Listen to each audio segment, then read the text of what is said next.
నమస్తే. సామాన్యుడి చేతుల సామాజిక అస్త్రం నెంబర్ 1 న్యూస్‌కి స్వాగతం. నేను రవీంద్ర.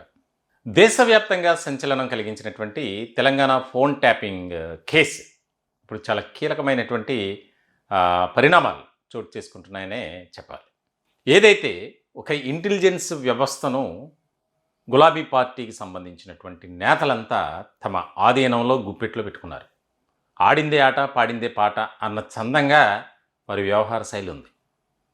వాస్తవానికి ఒక ఇంటెలిజెన్స్ వ్యవస్థ అంటే ఆ రాష్ట్రానికి సంబంధించి కీలకమైనటువంటి సమాచారాన్ని వారు జాగ్రత్తగా ఉంచాలి. ఉగ్రవాదులు కానీ, తీవ్రవాదులు కానీ, మావోలు కానీ, నక్సలైట్లు కానీ వీరి కదలికలు ఉన్నాయా, లేకపోతే ఏమైనా ప్రమాదం పొంచి ఉందా, బాంబ్ బ్లాస్ట్లకు సంబంధించి ఇవన్నీ కూడా ఇంటెలిజెన్స్ వ్యవస్థ అనేది చూసుకుంటుంది. కానీ ఎలాంటి పరిణామాలు చోటు చేసుకున్నాయో మనందరికీ తెలుసు. 10 ఏళ్ల పాటు అధికారంలో ఉన్నటువంటి గులాబీ పార్టీ ఇంటెలిజెన్స్ వ్యవస్థనే వారి వ్యవస్థగా మార్చుకుంది. ఇలాంటి సందర్భంలో ఫోన్ ట్యాపింగ్ వ్యవహారం కీలకమైనటువంటి మలుపులు తిరుగుతూ వస్తుంది. ఈ వ్యవహారంలో ఇప్పటివరకు ఏ రాజకీయ పార్టీకి సంబంధించినటువంటి, ముఖ్యంగా గులాబీ పార్టీకి సంబంధించినటువంటి నేతలైతే అరెస్ట్ కాలేదు. పోలీస్ డిపార్ట్మెంట్కి సంబంధించినటువంటి వారే అరెస్ట్ అయ్యారు. వారిలో ప్రధానంగా ప్రణీత్ రావు, రాధాకిషన్ రావు, భుజంగరావు, తిరుపతన్న, అలాగే ఐపీఎస్ మాజీ ఆయన ఇంటెలిజెన్స్ చీఫ్ ప్రభాకర్ రావు అతన్ని విచారించారు. సుప్రీంకోర్టు ఆదేశానుసారం రకరకాల పరిణామాలు చోటు చేసుకున్నాయి. అయితే ఇప్పుడు కీలకమైనటువంటి అంశం ఏంటంటే, మరికొద్ది గంటల్లోనే పింక్ బాస్ మాజీ ముఖ్యమంత్రి కల్వకుంట్ల చంద్రశేఖరరావు ఆయన్ను సిట్ విచారించే అవకాశాలు స్పష్టంగా కనిపిస్తున్నాయి. మాకు అందినటువంటి ఇన్పుట్స్ని బట్టి ఎర్రవల్లి ఫామ్ హౌస్లోనే కేసీఆర్ను విచారించే అవకాశాలు ఉన్నాయి.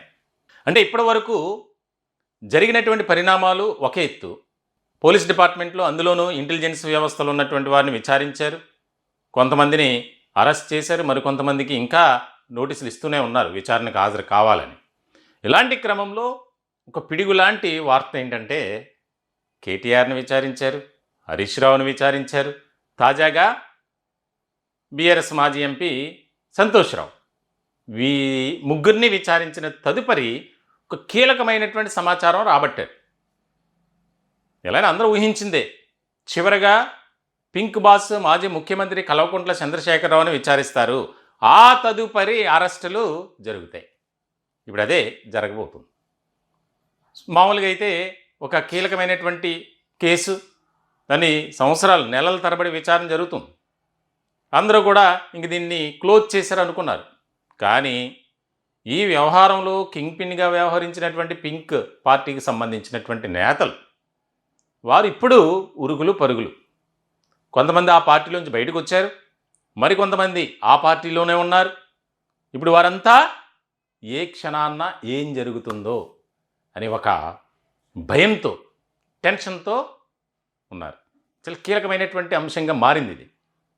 ఫోన్ ట్యాపింగ్ వ్యవహారం ఏ రకమైనటువంటి దారులు మళ్ళాయంటే,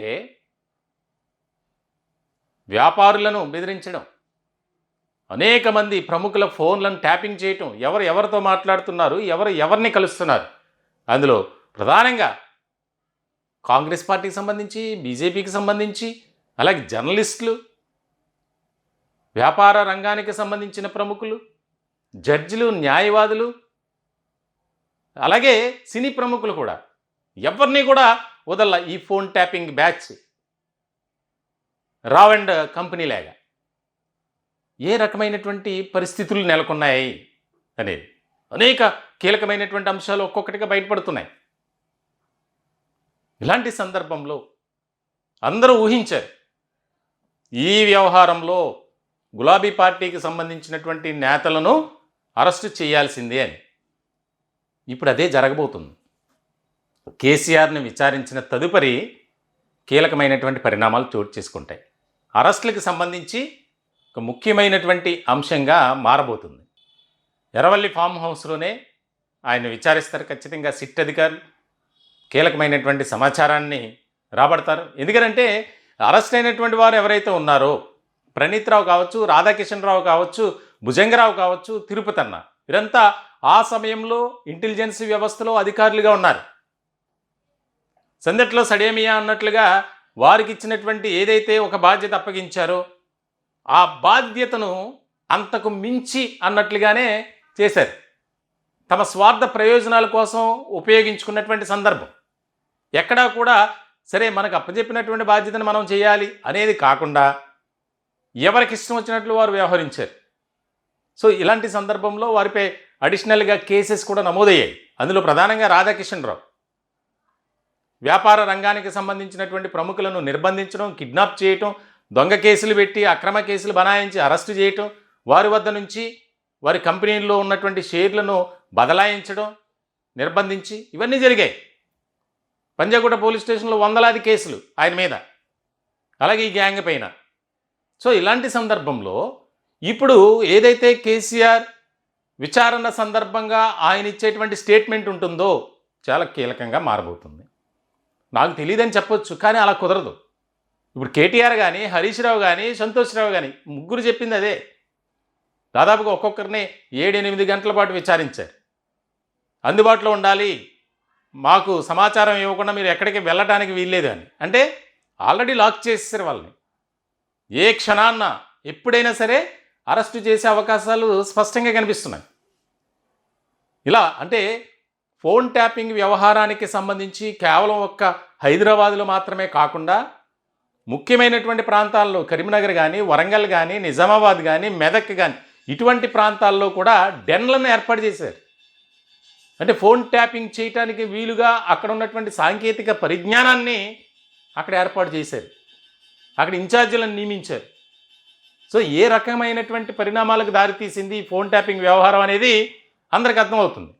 కాబట్టి ఖచ్చితంగా పింక్ బాస్ విచారణ అనంతరం కీలకమైనటువంటి పరిణామాలు చోటు చేసుకుంటాయి. ఇందులో డౌటే లేదు.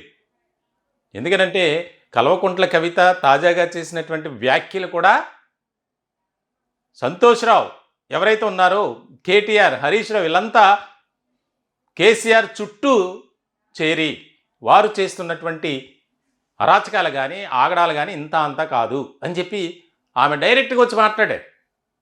మరి ఇటువంటి సందర్భంలో ఇక్కడ చాలా కీలకమైనటువంటి అంశం, ఏదైతే అరెస్ట్ అయినటువంటి వారు ఇచ్చినటువంటి స్టేట్మెంట్ ఉందో దాన్ని బేస్ చేసుకుని కేసీఆర్ని విచారించే అవకాశాలు ఉన్నాయి. అసలు మీరు ఎందుకు అనుమతి ఇచ్చారు, ఎందుకు ఫోన్ ట్యాపింగ్ చేయించారు? ఎందుకంటే ఎవరైతే అరెస్ట్ అయినటువంటి వారు ఉన్నారో వారు చెప్పిన పేరు బాస్ 1 అయితే ప్రభాకర్ రావు, బాస్ 2 కేసీఆర్. ఈ ఇద్దరు చెప్పడం వల్లనే మేము చేసాం అని ఆల్రెడీ చెప్పేశారు. దానికి సంబంధించి ఒక్కొక్కటిగా వారిచ్చినటువంటి స్టేట్మెంట్ని బేస్ చేసుకొని దాదాపు ఒక 100 ప్రశ్నలు అడిగే అవకాశాలు ఉన్నాయి. సుమారుగా వారిని అయితే 7-8 గంటలు విచారించారు. కేసీఆర్ని అయితే ఇంకెక్కువ సమయం విచారించే అవకాశాలు ఉన్నాయి. ఒక్కసారితో కూడా అవ్వదు. కాబట్టి మొత్తానికైతే పింక్ పార్టీలో, గులాబీ పార్టీలో ఒక ఆసక్తికరమైనటువంటి చర్చ జరుగుతుంది. ఎప్పుడు ఏం జరుగుతుందో. ఇప్పటికే పార్టీ పరిస్థితి అత్యంత హీనంగా మారింది. ఎక్కడా కూడా ఎవరు సపోర్ట్ చేసేటువంటి పరిస్థితి లేదు. త్వరలో స్థానిక సంస్థల ఎన్నికలకు సంబంధించి నోటిఫికేషన్ కూడా విడుదలైంది. ఇప్పుడు ఏదైనా పరిణామం జరిగితే ఎలా ఉంటుంది? పార్టీ ఇప్పటికే గ్రాఫ్ అలా పడిపోయింది. మరి ఇప్పుడు ఏదైనా అరెస్ట్ అయితే ఏ రకమైనటువంటి పరిణామాలు ఉంటాయి అనేది ఇక్కడ చాలా కీలకంగా మారింది. మరికొద్ది గంటల్లోనే కేసీఆర్ని విచారించేటువంటి సిట్ అధికారులు చాలా ముఖ్యమైనటువంటి సమాచారాన్ని రాబడతారు. అంతేకాదు ఆ తదుపరి విచారణ పూర్తయిన తర్వాత అరెస్టులు సంఖ్య అనేది పెరగబోతుంది అని చెప్పడంలో ఎలాంటి అతిశయోక్తి లేదు. ఈ టాపిక్పై మీ విలువైనటువంటి అభిప్రాయాలు కామెంట్ రూపంలో తెలియజేయండి. దయచేసి మా ఛానల్ని సబ్స్క్రైబ్ చేసుకోండి. Thank you.